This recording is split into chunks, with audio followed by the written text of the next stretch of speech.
Got a Christmas present this week from my friends at Panini. That's right. Panini Prism Draft Picks. 4 packs in a box. Average 4 autographs in a box. And these are the NIL autograph cards. So there's a possibility of Arch Manning or DJ Lagway. Ari pulled a Jalen Milroe out of a box recently. Also got some rated rookie socks. If you collected Donruss back in the day, you know what a rated rookie is. You know how important that is, that designation. Panini, makers of the most collectible sports cards on the planet. They've got NIL deals with your favorite college players. Actually, guys, even coming into college, like Tavian St. Clair, who's an Ohio State quarterback signee, is one of the newest members of the Panini family. Makes this hobby so much more fun for folks who follow college football because you can get on board with what is next. And that's what's big in the hobby. So PaniniAmerica.net to start your collection. Favorite college and pro stars, they got them all. PaniniAmerica.net. Welcome to Andy and Ari on 3. Merry Christmas. And Ari. I love Christmas. Didn't grow up celebrating it, but love it. Big day for everyone.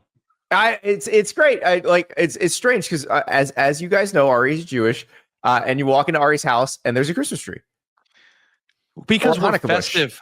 The thing you have to know about my wife is that it is a Hanukkah bush. That's how we put it. It's the Hanukkah hairy bush. We're festive people. During Halloween, we got the pumpkins and the ghosts. During Thanksgiving, we've got what's the basket of fruit? That's the cornucopia. We have a cornucopia. Never heard that word before in my life, but yeah, and you've never heard that word. Add it to the list. Add it to the list. I just knew it was on my boxers growing up, but it's that, we just like the vibes. It's vibe city in my house. And we're pretty good about it. So looking forward to it. We got the 8 gifts per person in my family for the 8 nights of Hanukkah. And then we put it underneath the Hanukkah bush. There you go. Very nice. Well, yeah, we got obviously Christmas Eve, Christmas coming up. My kids aren't little anymore, so I don't have to stay awake till 3 a.m. and put together bicycles or possibly run out in the middle of the night on Christmas Eve because one of the bike parts isn't working and we might have to buy a different bike. Yeah, that happened once. But no, it's a shame that TaskRabbit didn't exist back in the day when your kids were young, so you could have somebody come put together the bikes for you. Yeah, you would do that, but no. Put together my own kid's damn bike. But after this is over, I'm firing up Christmas Vacation. I'm going for the Jelly of the Month Club. Cousin Eddie's coming over. We're gonna get the lights going. Before we get the star on the show, because Cody Bellaire's here. Can't wait to see his perfect face. I saw somebody tweet, does anybody have a recipe for a dairy vegan eggnog? And the first response was, I think you might have to just sit this one out, dog. And that was the funniest thing I've ever seen. So non-dairy vegan eggnog, yeah. So no egg and no nog. What does that make it? You might just have to sit this one out, dog. Yes, eggless and nogless eggnog does not compute. But you know what does? Cody Bellaire on 3 National Scout. How are we doing, Cody? I'm doing excellent. Just the thought of someone typing that in as a recommendation in Google, not immediately just blocking their IP from existence, really just bothers me. Yeah, I mean, AI has come a long way, but AI can't figure out that person just needs to be told, correct, don't put this out in public, please. Yeah, maybe just keep that one to yourself. I need Google to recommend that. But hey, just keep that opinion to you. You don't have to tell anybody that. When we were driving through the night on Friday night after the Notre Dame game and Andy was trying not to fall asleep at the wheel, I was just reading him all the things I think are funny on Instagram. And I've come to the realization, guys, that like stand-up comedians are geniuses and they're works of art. Nobody can do that. But the funniest place on the internet is comment sections. Like it is just like the craziness of even asking what the recipe for that eggnog isn't the funny part. It's just how people say things and react to them that I get a lot of enjoyment out of. But and to me, like, the internet is, as people that are online, and it's sort of a disgusting place at times. There's a lot of negativity, yada, yada, yada. But I tell you what, one meme will get me to be like, you know what? The internet was actually a really good thing. You know, like this was worth it, I think. Yeah. I think So you totally redeemed yourself. Yeah, exactly. 99.9% toxicity, 0.1% hilarity. Correct. We'll take it. Yeah. So if I can get something to save into my phone, it was completely worth it. So it's sort of like the transfer portal, which is what we're going to talk about today, because we're talking about the guys coming out of the transfer portal and what they mean for the teams that they're going to. Cody, you've scouted these folks coming out of high school. You've watched them play in college. You are essentially both parts of our personnel department, which is what the schools are. We've been watching it with Bill Belichick, and everybody's acting like Bill Belichick was going to be the first to bring an NFL-style personnel department to college football. You worked in multiple ones that 5 years ago resembled NFL personnel departments.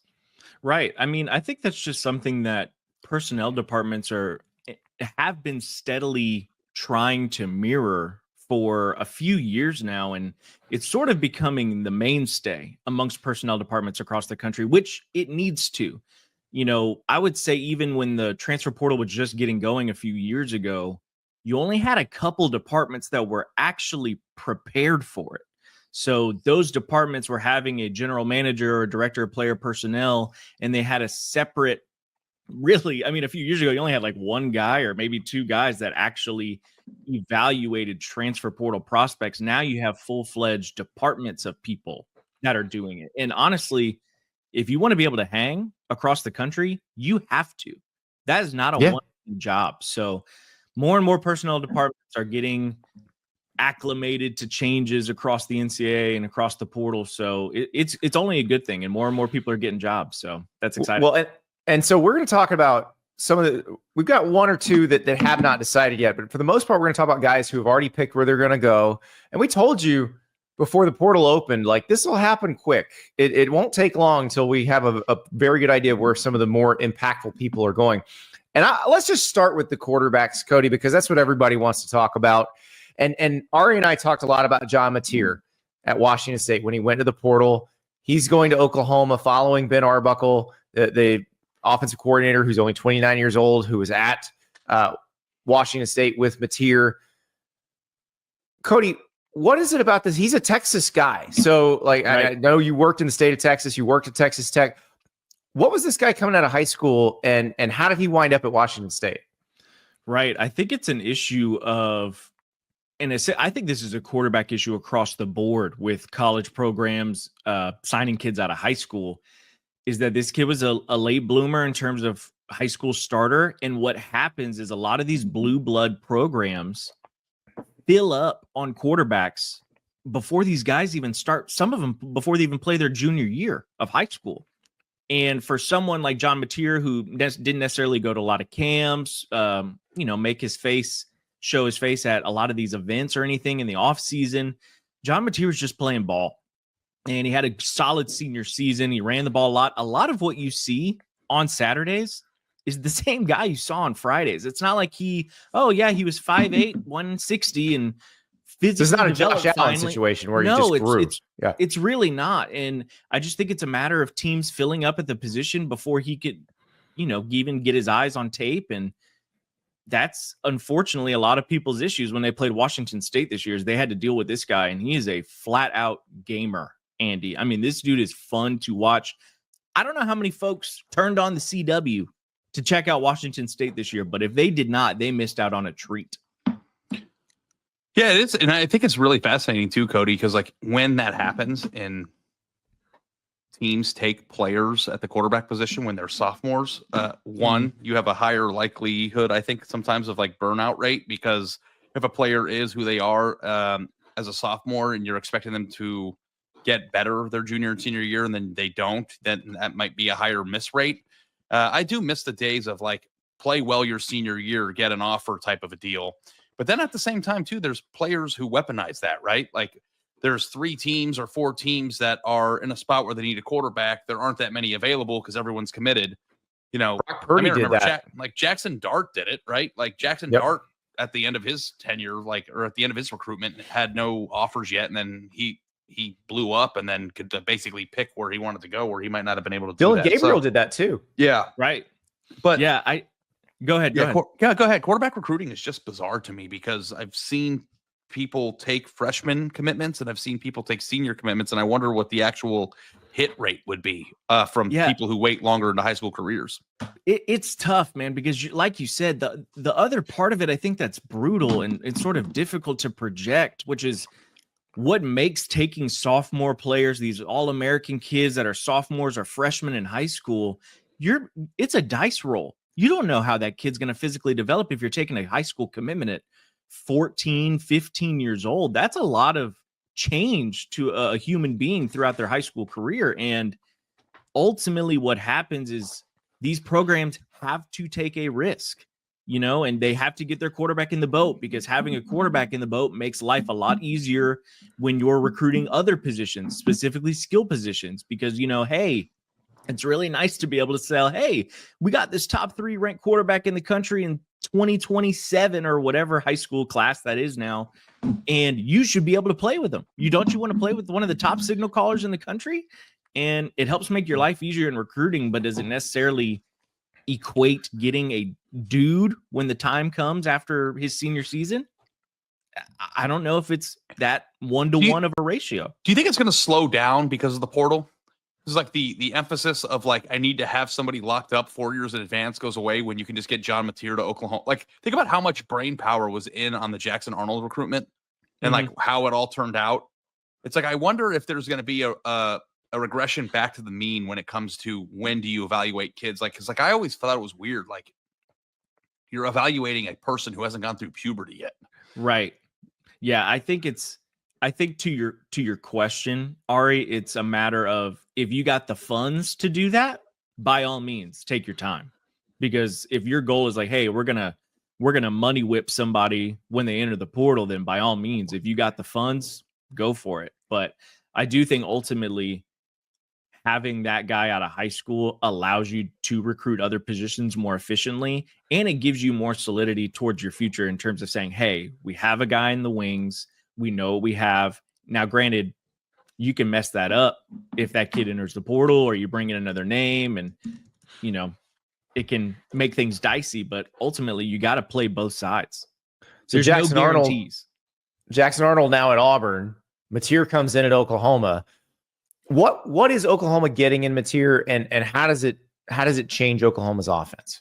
Yeah, I think he's dynamic as hell. And really, he's the modern quarterback that I think more and more teams are starting to rely upon and finding success with at this level, because he's extremely accurate. He takes care of the football. He does an excellent job of manipulating the pocket and escaping pressure, but he's truly a dual threat guy. You can scheme him up in the run game. He has the ability to score every time he touches the football. And of course, you match him up with his coordinator this past season, right? Ben Arbuckle, which you mentioned. And I think Oklahoma will see a completely different offense than they did this past year. Yes, because Mateer and Arbuckle will help with that, but ultimately they have to fix the O-line and they have to get these receivers healthy.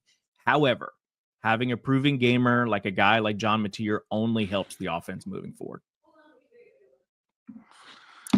I actually did watch the CW, by the way. They show old episodes of Unsolved Mysteries. That show's electric. I don't know if you ever watched that growing up, but it used to scare the shit out of me. Who doesn't love Robert Stack? Come on. Yeah. It's the Arnold Mateer thing is just so fascinating to me. We got to ask him about actually Arnold's upside too, right? What is? Well, yeah. Okay. Yeah. Cody, you know all about Jackson Arnold, who we got to see at Oklahoma. I'm not sure we got to properly evaluate him because of the line he was playing behind and the injuries at receiver. But what is Auburn getting in this deal? Yeah, I think it's funny. We have grown as a football community to essentially decide on what these kids' careers are after taking maybe 3 or 4 snaps of college ball. We got to remember that Jackson Arnold essentially was starting his first season, right, with Oklahoma. He played a couple games as a freshman, but this was really his first go-round at the position. And I think we need to pump the brakes and relax on our, there's people calling him a bust. There's people saying he's not it. And why would Auburn spend so much money for a guy that clearly struggled last year? Guys, Jackson Arnold had to deal with, 50 different offensive line units up front. He had his top 6 receiver options all hurt at some point in the year. To write the book on Jackson Arnold, I think, is absolute disrespect to the player that he really was, especially coming out of high school. I mean, this was a 5-star prospect coming out of high school. He's an efficient passer. He gets the ball out quick. He's relatively mobile. I think Auburn's getting someone whose ceiling could be something that they haven't seen for a couple years, especially under a guy like Peyton Thorne. No disrespect, but I think it's about being able to move the chains officially and take care of the football. Yes, Jackson Arnold threw a lot of picks last year. There was turnover issues. I don't think that was necessarily a Jackson Arnold issue. I think with bringing in a top transfer tackle that we might talk about later in the show, helps that out. They brought in Eric Singleton as of this morning. The receiver unit at Auburn is a monster. So if you just give this guy time to rock and fire, I think we're going to see a Jackson Arnold that, unfortunately for Oklahoma fans, they never got to see last year. Andy, start the Auburn train right now for me. Okay. If Arnold hits, chugga. You have Singleton and Coleman. They're going to run the ball hard. Their offensive line's going to be fine. They're going to drop some ball plays. They're going to be awesome next year. Am I nuts? We think. We think. Yeah. I mean, I'm not mad at it. I'm not mad at that thought process at all. Ari, ultimately, I will say, as much as I say, yeah, the supporting cast helps, and they got some more people out there to support Jackson Arnold, it is going to be on his shoulders. Don't get me wrong. The quarterback's going to lead the charge there. But Auburn found itself in a lot of games last year. I know they didn't finish with the record that they wanted, but they were in it for a lot of ball games last year. If you don't turn the ball over, you have a chance. That's all this cat has to do. Like you said, get the ball to the playmakers and just let him go to work. I don't hate that thought process at all. And also, too, like you evaluated Jackson Arnold. I remember the discourse about him when he was in high school. He was supposed to be the best quarterback in his class, and there was a lot of good quarterbacks in his class. Right. If he even comes close to even looking at the ceiling. Exactly. And I think that's what that place did not have last year. When you can't methodically move the chains, or for instance, even if you do methodically move the chains, you get in the red zone, you throw a pick, you can't win. The turnover margin decides so many football games. And if you can even slightly improve that, if you're that Auburn team last year, you're a completely different team at the end of the season. So we're going to talk about a quarterback going to play for Hugh Freeze and a quarterback who used to play for Hugh Freeze. But first, let me talk about Masterclass. You can learn from the best to become your best. A little preview of one of the newest classes available at Masterclass. You don't need to know everything there is to know about sports in order to win at sports betting. Stop betting blind. Learn how to beat the odds from our team of sharps. As long as there have been sports, there have been people betting on them. This is not luck. It's good strategy, and we're going to show you how. If you're going to get emotional, don't bet against your home team. Never overbet your bankroll. You need to be comfortable with the amount that you bet. An edge is simply having an advantage over the sportsbook. You might find 16 sports books that have the Boston Celtics at 12-1 to win the championship. And then there might be one that's offering 16-1. They may have just made a mistake. Find the best price. It can't be simpler. Find those easy edges and then turn them into profits. The average bettor likes to bet on the favorites and the overs because they like to see things happen. Betting against things happening is where there's historically been a lot more value. Learn about bankroll management, prop bets, The difference between the point spread and the money line. Top-down betting. Handicapping. Money won is twice as sweet as money earned. I'm Rob Pizzola. Nick Costos. Captain Jack Andrews. Gina Fiore. Rufus Peabody. I'm Joe Fortenbaugh, and this is Masterclass. That's a sports betting class at Masterclass. They've also got other classes across the board that can help you be your best. You can learn from the best. For just $10 a month, an annual membership with Masterclass gets you unlimited access to every instructor. They have deals around the holidays. So visit masterclass.com/on3. That's masterclass.com/on3 for up to 50% off. All right. We talked about a quarterback going to play for Hugh Freeze. That's Jackson Arnold. Kaidon Salter once played for Hugh Freeze at Liberty. He then played for Jamie Chadwell for 2 more years at Liberty. He still has eligibility. He is now headed to Colorado. And Cody, I don't know about you. This feels to me like this is he's going to be the old guy, the starter. And that allows Julian Lewis to come in, the hot shot out of high school recruit, to come in and break in gradually and does not have to jump in and be the starter right away. I think that's exactly right, Andy. I think that's how you have to play this. Ultimately, Colorado's bringing in a signal caller in Kaidon Salter. That's played in over 30 games as a collegiate starter. There's inherent value to that. But I think it also benefits a guy like Salter, who has proven to be a dominant player at the G5 level with Liberty. And this allows him to prove to NFL scouts that he can do the same things that he was doing at Liberty, even with a jump in competition level competing in the Big 12. Ultimately, I think Colorado will have a less talented supporting cast around Salter than they had this past season around Shedeur Sanders, but Salter gives them another option in the run game with his legs that I think the Buffs did not have with Shedeur behind center, that I think can mask some of those deficiencies out wide. I think this is the good long-term choice for the Buffs in leaning Kaidon Salter and not forcing a guy like Julian Lewis, who, by the way, not only was he a highly rated 2025 prospect, he reclassified. So he's younger for the cycle. Give him a year to develop, give him a year to sit and learn under a guy like Kaidon Salter, who has plenty of experience. And I think that could pay dividends for the Buffaloes down the line. Love that long-term thought process, Andy, for Colorado. I thought that just from you afar, and I were wrong. We thought Deion was peacing out, when this season started, but it does seem like he's in this to build something. Yeah. Also, too, I thought like the number one selling point for Colorado, was come in and play. So I'm excited to see that might not be the case. And Salter's a really good player. I know it didn't go real well for him at Liberty and things didn't seem to, work. But I think that they could work at Colorado with the right coaching. Well, they didn't work this year. They were great the first 2 years. Yeah. Yep. That's what they didn't work this year. Yeah.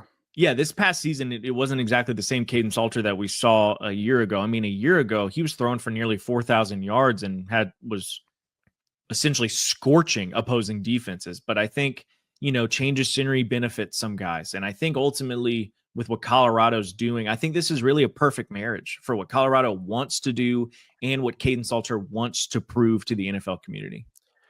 Cody, I want to talk to you about what I thought is a very strange situation, because we go back to the end of this season. Duke's had a great year in its first season under Manny Diaz. Maalik Murphy has thrown for a bunch of touchdown passes, and you see Maalik Murphy enter the portal. And the first thought is, oh, Maalik Murphy's just trying to cash in. He's had a great year. But then you start to hear some stuff about, no, maybe it's not quite like that. And then you see Darian Mensah from Tulane, who universally was regarded as, if this guy goes in the portal, a lot of teams are going to want him. And he very quickly chooses Duke. What's going on there? Like, what is Darian Mensah bringing to Duke? Because Maalik Murphy had a good year, but Darian Mensah had a better year. Right. And I think if you look at this, right, Darian Mensah, 6'3", 200 pounds, threw for over 2,500 yards, 20-plus touchdowns for the Green Wave, getting them to 9 wins, vying for a playoff spot for a good stretch of the year. And I tell you what, guys, this one is super exciting to me because Duke, like you mentioned, they went on a tear this year. And that defense was strong as well as the offense. And I believe they finished, top 5 in the country in sacks and top 25 in turnover margin, despite Maalik Murphy throwing 12 interceptions. And I think that's where Mensah can tighten things up and change things for this offense. It's a lot of RPO action, guys. It's a lot of quick timing throws. That fits much more to Mensah's game than Maalik Murphy's. I think Maalik Murphy's, one of the most fantastic minds that we have working at On3, Clark Brooks, SEC Stat Cat. He does an awesome job in the analytical game. He was telling me that I think Maalik Murphy a quarter of his dropbacks, his targets were slants. That's limiting an offense. And so I think Mensah allows you to spread things out a little bit more efficient with quick timing throws, but he's still talented enough and physically gifted enough to push the ball vertically. So I think he just adds more layers to the offense. Well, and I think this helps explain why Maalik Murphy winds up at Oregon State, because I think the assumption when Maalik Murphy went in was he's going to wind up at some major power conference program because he helped Duke win 9 games. But what you've just said clears a lot of that up. Right. I think it's about maximizing opportunity. And I think when Duke looked back at it, I think they realized that Maalik Murphy, yes, he played well at times, and yes, the results on the field were solid. I think there was a little bit left on the bone for Duke, and I think they wanted to maximize that opportunity by bringing in a guy like Darian Mensah, who I think runs the offense a little more efficiently, and ultimately that could lead to 10 wins, maybe 11 wins for the Blue Devils. Cody, I'm obsessed with Maalik Murphy though because of his physical development. Yep. Yeah. I mean, you and I have been to camps together over the years, and I saw him at the Elite 11, 3 years ago now? And then I saw him again the following off season, just in the bleachers at the next Elite 11. And I think you and I were at that one together, and he walked by me and I was like, who the hell is that? And they're like, that's Maalik Murphy. I'm like, what? Like, massive. He's built like a Greek god, dude. I mean, he's beautiful. Like, he's all of 6'4" plus, all of like 225, and it's not a lot of fat. So he is pretty. And as we know about football, not just college football, people are willing to go and look past some of the deficiencies because of the potential, right? Like, I mean, Anthony Richardson got drafted in the top 15, top 10 this year? Number 4 He was overall? the 4. And why do they do that? Because he's pretty, right? Like, are you surprised that Maalik Murphy didn't just get another opportunity at a place that was at least on par with Duke, of a coach saying, hey, we can develop this guy, we can fix whatever the issues are with his intangibles, with his physicality, just his ability to do things from a strength and stature standpoint that you just can't teach. Right. Like, I feel like, I was so excited to watch him at Duke this year. Mm-hmm. I don't know if I just can't get past that part of it. No, yeah, and I don't think you're necessarily wrong. And I think that's what Oregon State is doing. You know, they took a guy like DJU last year, and I think that's something that they have told themselves, like, yes, what we want to do with our offense is we want to push the ball vertically. That is what DJU liked to do. That's how he was as a prospect out of high school. He has phenomenal arm talent. I think Maalik Murphy fits what Oregon State has been looking for more than what Duke has been looking for. And ironically, I think it's actually going to end up being the best choice for both programs. I think for Maalik, it allows him to get guaranteed playing time at a school like Oregon State. And for Duke, it allows them to have a quarterback that actually fits the offense they want to run. So I really do think this is a good marriage for both parties. Another situation of the marriages that I want to talk about is Miller Moss, because we were talking after the LSU game this year when Miller Moss, starts for USC and is getting the ball out on time. Looks like he understands Lincoln Riley's offense really well. We're like, wow, this is great. And, we had some crazy commenter ask, could he actually be better than Caleb Williams? No, he's not better than Caleb Williams. But it looked like a nice marriage there. But then as the season went on, it became clear that actually USC's run game maybe be a little better than its pass game. And Miller Moss is not necessarily the next great Lincoln Riley quarterback. He goes to Louisville, where Jeff Brom is as much of a quarterback whisperer as Lincoln Riley. Now, he doesn't have the Heisman winners, but he's done some really good things with his quarterbacks through the years. He took Purdue to a Big Ten championship game. He's already taken Louisville to an ACC championship game. Can Miller Moss resurrect himself under Jeff Brom? I think there's a world in which it is possible. Am I the one that might hammer that bet long term? Not me personally. I think when you look at Miller Moss and his ability as a passer and what I think he's capable of, in our industry, we talk about quarterbacks that are trucks and quarterbacks that are trailers, right? quarterbacks that are trucks are players that carry the team on their backs, right? These guys are wherever they Diego go, the team Pavia. goes with them. Yes, exactly. These kinds of guys make things happen, and they move the ball downfield regardless of their supporting cast. Trailers are guys that need some help in order to get moving. Trailers need to be carried along and supported in order to reach the destination. And for really talented programs, I think you can make a trailer work. You can make a national championship. You can make the playoff. However, I don't know if Louisville is necessarily built like that to make something like that happen, but they can make a run for a strong 9 or 10 win season. And in this era of the playoff, that could be enough to squeak in. I just think ultimately Miller Moss is talented enough for you to win the games you should win at Louisville. I just don't know if he's talented enough to help you win the games that you should not win if you're Louisville, if that makes sense. Is Quinn Ewers a trailer or a truck? Personally, I know that you were not talking about that, but like that's all I was thinking about the entire time. Hey, he qualifies. He has been in the transfer portal, so he qualifies for the show. And we had Quinn Ewers on campus at Tech. So, I mean, we had him there in the building. So, but like in high school, we thought he was a truck, right? He was a Raptor. Yeah. Now he is a trailer with like a cool interior where you can sit down and watch games at a tailgate. Like what? No, right. I want to know from a. You view the game in a more amazing and deep way than I think I might be capable of because you see it more purely in terms of talent. Well, I see trailer. I see trailer. What do you see?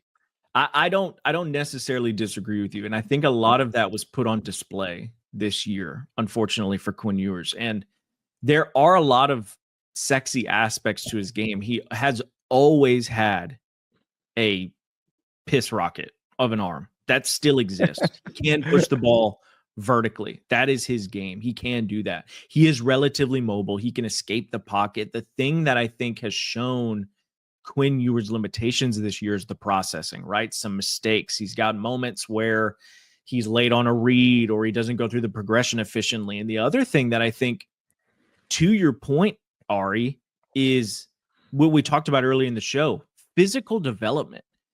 I think Quinn Ewers has lost weight once he got into college. There's a lot of concern from the NFL side and some guys that I talk to that say, hey, man, I don't know if this guy's physically capable of standing in there and taking shots at the next level. And I think ultimately, especially now with, a lot of the injuries happening across the NFL, especially guys like Tua and some of these other guys that get banged up pretty consistently. Guys, I don't know if Quinn Ewers is 200 pounds right now. I don't know if he's 205. And that is a big red flag to me. So I think there's aspects of his game that you can say, Ari, that say, hey, man, I mean, he's got physical gifts. He can throw it vertically. He can do all this. He can push the ball downfield. But, you got to help him out. And that's where the ground game has really, really helped the Texas offense. The ground game, even with the injuries, they've been able to sort of mask some of those deficiencies. I got to tell you, I got to find a business like the NFL where they allowed you for gaining weight. They don't always. Right there with you, dude. My guy Desmond Watson at Florida is not going to be praised, but no, he will in my heart. Every once in a while, you get a chance. All right, free Cody. Desmond I'm glad you've introduced the concept of truck or trailer because I want to kind of go back through a little bit with who we were talking about before. John Mateer, truck, correct? Completely, 100%. Because he Darian makes Mensah. the offense move regardless of who's around him. Yeah, Darian Mensah, truck, completely. He carried Tulane team to 9 wins. Absolutely. So I think that's the Jackson Arnold. That's a tough one. I think that's a toss-up right now. At this point, I think it's undecided. And I think that's, not to stand up on my soapbox too much, we don't have to decide right now if Jackson Arnold is a truck or a trailer. Let him prove it first. Give him. But you do decide it when you assign 5 stars. You don't there's no 5-star trailer, right? That's fair. I don't disagree with that thought process. That's a valid you point. Can be wrong with 5 stars too, because Malachi Nelson is the backup at Boise State now, and he was a 5-star quarterback. I mean, you guys rank them so well. I'm in awe of how you do it. I don't even know how it's possible with how many players, but And I'm not saying that if you rank somebody 2 years ago, something that you have to continue to think that. I mean, players become trucks that are trailers, and some players are trucks. I mean, I get it. Like it's no one's. But I think that not being able to decide that is a complete illustration of the situation that he's in. If you don't know what he is yet, then that makes me excited about I'm a gambler. I'll roll the dice on this kid who's played 6 games behind a team that didn't give him a supporting cast at Auburn, and then throw him with 2 Ferraris. What was the red Ferrari that the hot chick from National Lampoons was driving? Christy Brinkley? Yeah. Christy Brinkley. I don't know what she looks like now, but back in the day, woo! 16-year-old Ari was like, I would run my car off the side of the road if that woman. What year did that movie come out? 1983. 83? 1983? 83. Oh, I wasn't even thought of for 10 years later. So yeah, I was the only one of us alive when that movie came out. That's awesome. I was worshiping Christy Brinkley long before you guys were when she was Billy Joel's wife. Just Googled her. She's doing great. Oh, Ageless Wonder. She's amazing. Good for her. Yeah, just incredible. So, all right, we got to talk about non-quarterbacks because there's some very important players moving between schools that don't throw the ball. But before we do that, let's talk about some Saucy Nuggs. Ari, your official welcome to On 3. We are presented by Wendy's, the Saucy Nuggs. That's our specialty item. We have every flavor of Saucy Nug. Mm-hmm. You've been training for this your entire life. I was telling everybody before this, but my dad looked at me in the eyes when I was a kid, and he said, son, you can be anything you want to be. You just got to put your mind to it and work hard.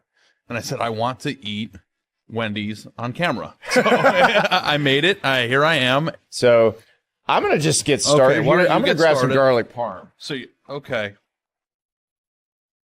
I like the garlic parm is a very full, savory. The other the honey barbecue's got your sweet. This is your ultimate savory here. Buttery and savory. Nothing better than washing it down with a crisp zero too. You know what I mean? Oh yeah, a little Coke Zero action. No, that's the spicy buffalo. That's tremendous. I think that's kind of the perfect. That might be my favorite. This is the Parmesan garlic, and this one I haven't tried yet. Which one? It's a little bit hotter.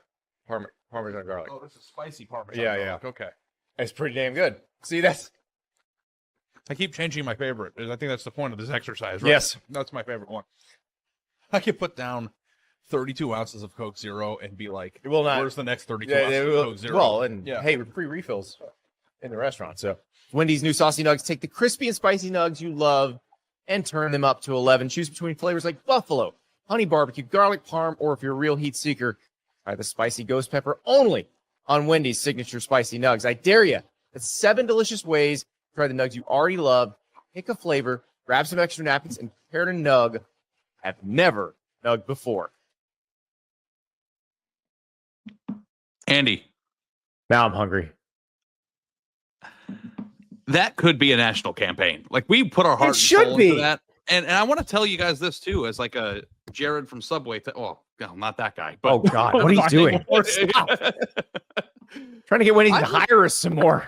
Lost 30 pounds, and I've eaten Wendy's saucy nuggets pretty regularly along the way. Because of that video, I'm a heifer in that video, and I'm still a heifer, but a. We need to reshoot. We need to reshoot because you are significantly slimmer now. So we definitely need to reshoot. All the pictures of my face that they put on the graphics that On 3 puts out, it's just blimp face. I need to get clean shaven because I'm working at it, And Wendy's did not knock me off the path. Is what I'm saying. It's a healthy alternative. There's protein, lightly battered protein. Can I please tag in to the next Wendy's campaign? I mean, yes. I am unbelievably jealous. As a fast food connoisseur myself, I am violently jealous that you guys had to have that campaign. Well, if you want Andy to rub a mango habanero sauce on your face, he'll do it for you. That's all I want. That's all I think want. I believe that was garlic parm. Yeah, that on your face. I was curious if that got some eye burnage or eye tears coming. No, I went with the non-spicy version of it.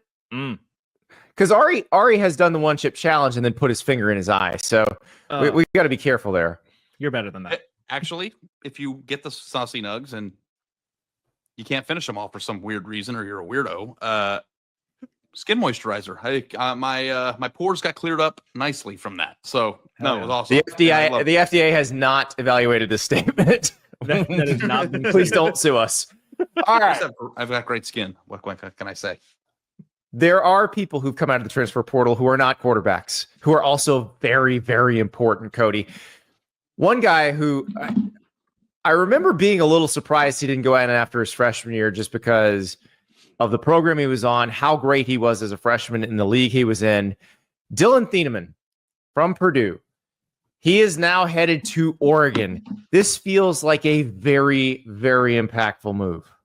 Right. This was one of the few bright spots for the 1-11 Purdue Boilermakers this past season. He was a former freshman All-American. And Andy, if you remember, he was one of my draft picks for Cody Bellaire University in our Ultimate Team draft before the season. And he did not disappoint. You know, this is a guy that totaled more than 100 tackles for the second year in a row, as well as collecting 4.5 tackles for loss and 6 pass breakups. And he didn't have an interception this year compared to his 6 as a true freshman last year, but it's tough to come down with picks when the opposing team is running the clock out against you 11 times a year. But it is what it is, and the Oregon Ducks will be looking to replace their starting safeties next season. Tysheem Johnson's out. Kobe Savage out. So adding a player like Thieneman to fill their shoes next season is beyond an elite addition for the Ducks. Getting a 3-dimensional player that also has a high NFL ceiling.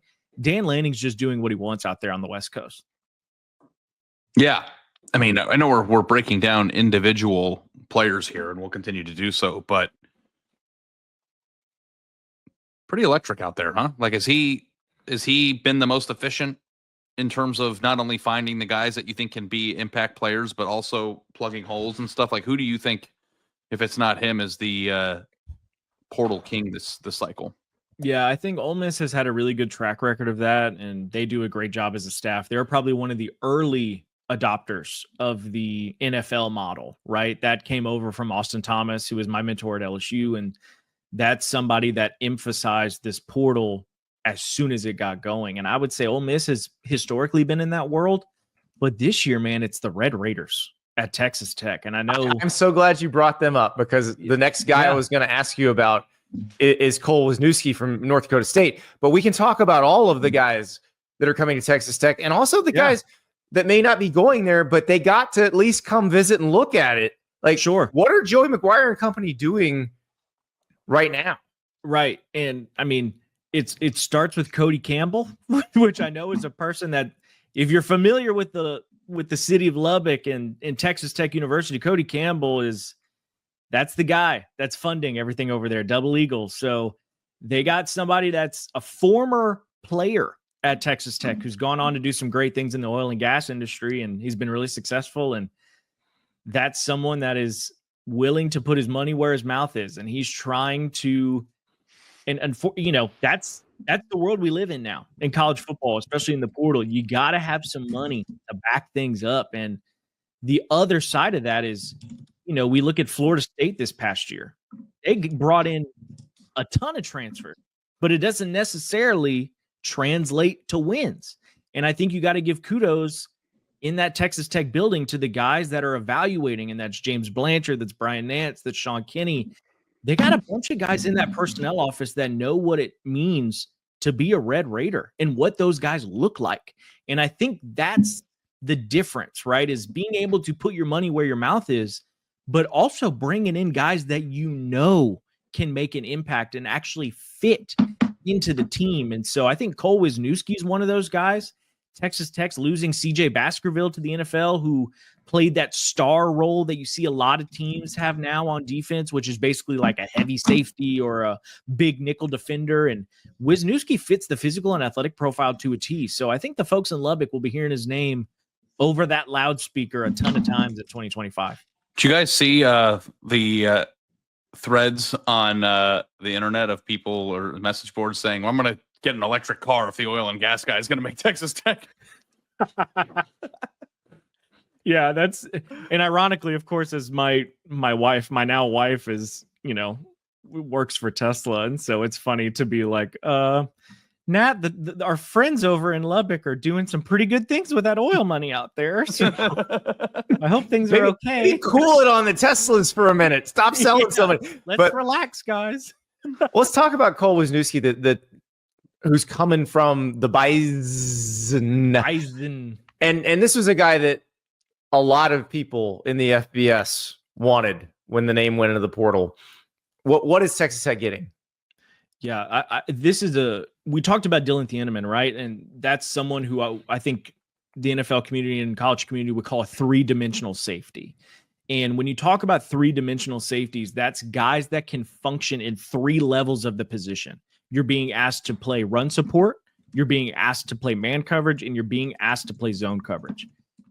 I think Cole Wisniewski is very similar in that aspect to Dillon Thieneman. The issue is Wisniewski's coming off a foot injury in 2024, right? Didn't play the entire year. And you compare that to his 2023 season, this is a guy that was a consensus FCS All-American. And the fun wrinkle to that, to me, guys, that was his first year playing safety in college, was when he was an FCS All-American. So this is the type of player that Texas Tech is saying, hey, if that foot's healed, this is the type of prospect that could be coming to the back half of our defense. And I wouldn't be shocked if that's the case. From what I've heard, that foot's good to go. So I wouldn't be shocked if Wisniewski's making plays in the backfield and in the back end.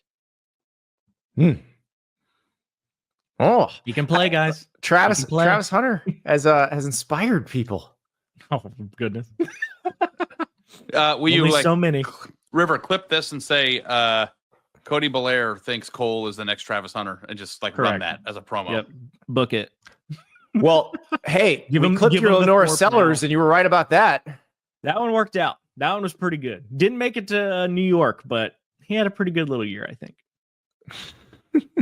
Yeah, the Texas Tech thing is amazing because they are that team this portal cycle. Mm-hmm. It doesn't matter unless you cash it in, turn it into wins. So we'll see what they do with it, but they certainly do seem to be upgrading the talent. You mentioned Ole Miss as a team that has done this all along.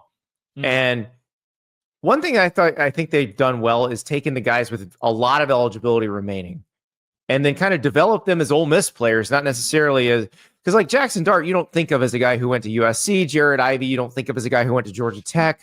Like a lot of those guys were transfers, but they were Ole Miss players for a lot longer and essentially had a whole college career at Ole Miss. Caleb Odom is an interesting one to me. Now, played high school football in Georgia, I believe with Julian Lewis, was his high school teammate. He was a freshman at Alabama this year. I was in Tuscaloosa in the spring and ran into Jalen Milroe, and he was so excited to talk about Caleb Odom. But Caleb Odom did not have a huge impact on the Tide in the offense this year. This is a large wide receiver. And if we want to get into labels, you can call him a tight end. You can call him like a flex tight end. It doesn't really matter. He's a pass-catching target who happens to be huge. Can Ole Miss unlock something in him that Alabama didn't this year? Yeah, I think it's going to come with opportunity. There's a lot of good pass catchers on that Alabama offense. Not to say Ole Miss doesn't have talented pass catchers in their room as well, but this is a guy at Alabama this past year that only caught 7 passes on the year. But to your point, this is one of the freakier athletes to come out of that 2024 cycle last year. 6'5", 220 plus pounds, which is why you have that conversation of, is he a tight end? Is he a receiver? But this guy's a hooper. I mean, he had college basketball offers coming out of high school, and he could jump out the gym. But he's also got the hip fluidity and all that good stuff to break in and out of his routes. So I think with guys like Trey Harris and Juice Wells and Jordan Watkins, they're all moving on to the next level, which means there's a ton of targets up for grabs. And I am willing to put money that Lane Kiffin's going to do whatever he needs to do in order to make sure a freak show like Caleb Odom sees his fair share of targets in that Ole Miss offense next season, no matter who's throwing the football. I mean, what a sales pitch too that would be, right? You know, there's a lot of balls going up in the air there and a lot of receivers going on to the next level. And it's always interesting to me when guys who are freaky enough to take that Alabama offer move on and go somewhere else where they don't have to worry about other people that are freaks at the same level that they do at Alabama, right? Sure. Yeah. And I think it's just one of those deals too, where I think a lot of us are getting caught up as well in the freshman receiver production. This year is abnormal. This is not normal to have this many freshman wideouts making this big of an impact in the passing game this year. I mean, we got guys like Cam Coleman, Jeremiah Smith, Ryan Williams, TJ Moore. You watched TJ Moore last night. TJ Moore's balling out. Guys, that's not normal for freshmen to be doing this at this level in particular. So there's going to be some guys like Caleb Odom, and there's some other wideouts in the 24 cycle that are changing scenery. And that might be what's best for them down the line. It's okay to take a little bit of time to develop. But what we're seeing out of the freshman position right now at receiver is insane. But to your point, Ari, I think change of scenery might just be what's best for him here. So staying in the SEC, we did mention Jackson Arnold going to Auburn, but another guy that you like going to Auburn is Xavier Chaplin, offensive tackle coming from Virginia Tech, going to Auburn. And I thought Auburn's offensive line was not bad this year. It's interesting because that's been the unit, throughout the Gus years, the Brian Harsin years. Like, they could never seem to get that one where they wanted it. But it feels like there's close to as close as they've been in a long time to getting it where they want it. How much does this guy help? Yeah, I think this is a big pickup in two big ways for Auburn. I think the impact not only comes from being the top ranked tackle out of the portal, right? Because according to On3's transfer rankings, that's where he sits right now. But you also give your new starting quarterback some peace of mind when he drops back. And I think that's where the value really comes because, as we mentioned, Jackson Arnold was seeing ghosts last year. And there's a sense of security that a guy like Xavier Chaplin brings to the roster in order for Jackson Arnold to feel a lot more comfortable in the pocket than he did this past season. And it allows for this Auburn offense to open up the passing game a bit more in order for what Ari mentioned earlier, those receivers, man, get those guys the football. Let them do what they do best. Let them get vertical. Let them have the ball in their hands. They just landed one of the top wideouts in the portal this morning in Eric Singleton from Georgia Tech. So they want to get wide receivers the football. And Chaplin is a terrific pass protector. He's so technically sound. I think, guys, to be honest, this might be arguably the most impactful transfer in the entire cycle on the offensive side of the ball outside of the quarterback position. I was going to say, when John Mateer, are we sure about that? Outside of the QB position, this guy could single-handedly determine what Auburn's success is as an offense. Because if Jackson Arnold gets hit in the back first game twice, you have no clue where you're going to get for the rest of the year. So if you can keep Jackson Arnold protected and this guy is the pillar for his blind side, it could change the entire scope of your offense. I'm buying Auburn stock. Ari was already in on Auburn before you said all that. Sorry. So yeah. Well, this was part of the equation. Yeah. You got to Did you take notes from the Masterclass ad that we had earlier? Ari, you just got to take notes. That's everything they said in the Masterclass ad are things that I've struggled with. So I need to get the class. Number one, bet within your means. Yeah, right. Cody, let's do one more before we go. And this is a really interesting one to me because I'm always fascinated by the ones that are massive recruits. They don't necessarily make a big splash right away, but then they move somewhere right away. And this guy is going to a place where they need people at his position, and they get very excited about people with lots of stars next to their name. So Williams Nwaneri stayed home, went to Missouri. He was the number one D lineman in his class. He went in the portal after this season, which was not a huge season for him. Went in the portal. He's now at Nebraska, where Tony White goes to Florida State as a defensive coordinator. They have a mass exodus off their D-line of the guys who could have come back. And, of course, Nash Hutmacher and Ty Robinson are going to the NFL. So they are very deficient at D-line right now. They need some people who can make an impact right away. Can Williams Nwaneri do that? Yeah, I think that's the big question, Andy. And not to make Ari start salivating necessarily. We know he loves the pretty football players, but when we talk about guys that are pretty as all get out when walking off the bus, I mean, this is the guy you draw up in your mind. We're talking 6'6 plus, 260 pounds. He's got over 36-inch arms, and he's got over a 7-foot wingspan.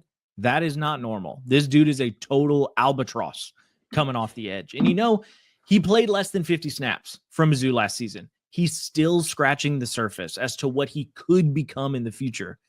But I tell you what, if you're Nebraska, this is not a long-term project because Nebraska lost a ton of edge defenders and they did not take Williams and Nwaneri to sit on the bench or rotate in. This is a team that, like you mentioned, Andy, they lost multiple defenders along that defensive line to the portal this cycle. So they need Nwaneri to grow up in a hurry in order to put a Band-Aid over that wound. So I think he has the physical and athletic ability in the world. He's got all of it. That's all there. And that's why he was so thought of so highly out of high school. But he has to be able to put it together on all three downs. This is not a situation where you're coming in as just a situational pass rusher. He has to become an integral piece of that front seven, and he has to be a 3-down player. He has to be able to run support, has to be able to set the edge, but he is a lot more comfortable coming off the edge as a pass rusher and able to pin his ears back for being such a young buck, but he's got to develop that other side of his game in order to make a real impact for the Cornhuskers. Don't you just love 5-star talent going to new places? It's like opening a present on Christmas Day because the promise is all still there. It hasn't Correct. changed. Yeah. It's just you don't know. You don't know how much you're going to enjoy playing with this, but the promise is there. It's that thing you saw all the commercials for.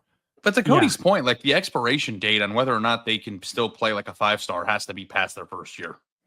Like you can't Correct. go, well, they didn't become a Heisman finalist in year one. Because I know that, correct me if I'm wrong, but the way that you guys rank isn't always about who's ready to step in right away, right? It's always Not about at all. ceiling and intangibles and stuff too. It's whenever correlated to draft projection. Yeah, That's it's how like, we do it. if you take a 5-star player who hasn't played much, you basically just got to insert a player who's grown another year since you thought he had the physical tools to be that. So I think it's a really exciting situation and good for Nebraska. No doubt. Well, we got Nebraska in a bowl game coming up, by the way. Electric. They're playing in a Pinstripe Bowl. If you check PrizePicks, you will be able to get squares on the Pinstripe Bowl as the week goes on. PrizePicks, of course, the best daily fantasy game in America. Play $5, get $50 instantly. Use that code STAPLES when you do it. They've got all the bowl games. They've got NFL, which, by the way, you got Christmas Day games. You got Patrick Mahomes on Christmas Day. You pick at least 2 squares. The more squares you pick, the higher the potential payout. PrizePicks. Use the code STAPLES. Play $5, get $50 instantly. Cody, I did want to. I thought we were done, but there's one more coming out of the portal that has not picked a destination yet that fits into the conversation we were just having about Williams Nwaneri. Now there's a bigger sample size with this guy, but he was an elite recruit. Showed flashes of it when he played, but did not always live up to it. So I speak, of course, of Zachariah Branch, the receiver who just left USC. We do not know where he's going yet. What will he potentially bring to a team? And how, if you are the coach taking Zach Branch, how do you get out of him a more consistent version of those flashes we saw? Yeah, this one is probably the most intriguing, I think, out of them all, because it's not like Zachariah Branch didn't have opportunity at USC, right? Like, this is a you can't put this all on Lincoln Riley, I don't think. Yeah, and I don't think you can put it on Miller Moss either, right? Like, or Jaden Mayava. Like, it's not like the issue was targets. He led the team in targets at receiver. So I think this is ultimately a decision where he knew he was going to be highly sought of after in the portal. And I think he just wants a fresh start. And is maybe the thought process here that he wants to just play for a winner? Because everything you would ask for when in terms of prospects entering the portal is give me especially the receiver position. It's feed me the ball. Who's throwing it to me? I think USC 1 proved that they feed him the ball. And 2, Miller Moss goes to Louisville. And so, yeah, sure, maybe that's a question mark. But guys, when Mayava took over, he had 13 targets in 3 games. It's not like he wasn't getting looked at. So I think if you're the head coach at the next destination for Zachariah Branch, you know the guy is electric with the ball in his hands. That's the game plan, right? He was a freshman All-American as a return man. And that's how he changes the game. It's when the ball is in his hands. He didn't have a receiving touchdown this entire year until what, week 10, week 11? Mm-hmm. So I think if your goal to get the most out of Zachariah Branch, it's about scheming Zachariah Branch up for touches. Whether you do that on reverses, whether you have him line up in the backfield, whether you feed him screens, whether you feed him tunnel, bubbles, all that good stuff. You have to put the ball in the most electric playmaker's hands. And however you can do that, that's what you got to do to make him successful. And I think ultimately Zachariah Branch has to, do his part on his end as well. You're not just a gadget guy. You got to prove you're more than just a gadget. You got to prove you're a route runner. You got to prove you can win contested catches, because that's what's going to separate him from other wideouts in the game. So he is extremely intriguing because it's not like opportunity wasn't there. So we'll see how it goes at the next spot. I'm really curious how that pans out. So one more. And this is a guy I know Ari loves. It's sort of the opposite of Zach Branch, because this is a guy who's a 3-star recruit who proved in his time at his first school that he's very good. And that's Casey's Concepcion, who's leaving NC State and headed to, we're not entirely sure yet, right. But now you've got a guy who has demonstrated he's magic with the ball in his hands. He's been very productive at a high level. Is this the more sure thing? And where do how do you think he gets used in his next school? Great job, Andy. I'd say ding, ding, ding on that. I think you absolutely nailed it. The deal with Casey Concepcion is that he's one of the more highly sought after guys this cycle at receiver for a reason.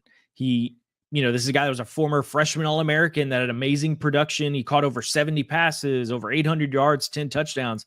He carries the ball on to side and runs and all that good stuff. And he does play a factor in the return game as well. So the player is very similar to Zachariah Branch, but he's a terrific offensive weapon that has been proven that you can scheme up touches for him in order to get production out of. Hey, this isn't a guy that I think you throw outside and tell yourself, hey, if we need a first down or a score in the red zone, we'll just look his way and he's probably open, or he'll make a play even if he's covered. That's not his game.